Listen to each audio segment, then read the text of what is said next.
ক্যান্ডেলস্টিকের ধারণাটা হলো এরকম যে ধরুন একটা উদাহরণ দিচ্ছি। ধরুন আপনি সকালে একটা মার্কেটে গেলেন আর একটা পণ্যের দাম মার্কেটে ওপেন হবে।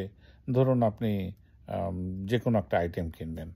আইটেমটার দাম হচ্ছে সকালে যে ইলিশ মাছ কিনবেন, সকালে যে দেখলেন যে 50 টাকা, এই 50 টাকা।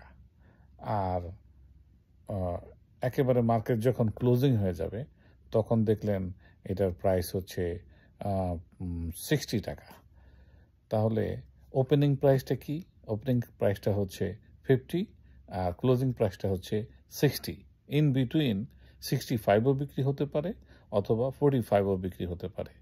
এটাই হচ্ছে মূলত ক্যান্ডেলস্টিকের ধারণা।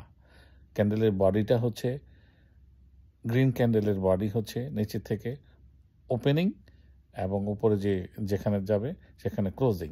আর এই সুতোর মতো দেখতে যেটা দেখছেন এটাকে উইক বা ফ্র্যাক্টাল বলা হচ্ছে। এবং এটা হচ্ছে পুরো দিনে আপ ডাউন করার প্রাইসটা। সুতরাং আমরা জেনে গেলাম ওপেনিং প্রাইস এবং ক্লোজিং প্রাইস, এবং সবচেয়ে হাই কত ছিল, সবচেয়ে লো কত ছিল, ক্যান্ডেলস্টিকের সঙ্গে মিলিয়ে দেখুন। ধন্যবাদ।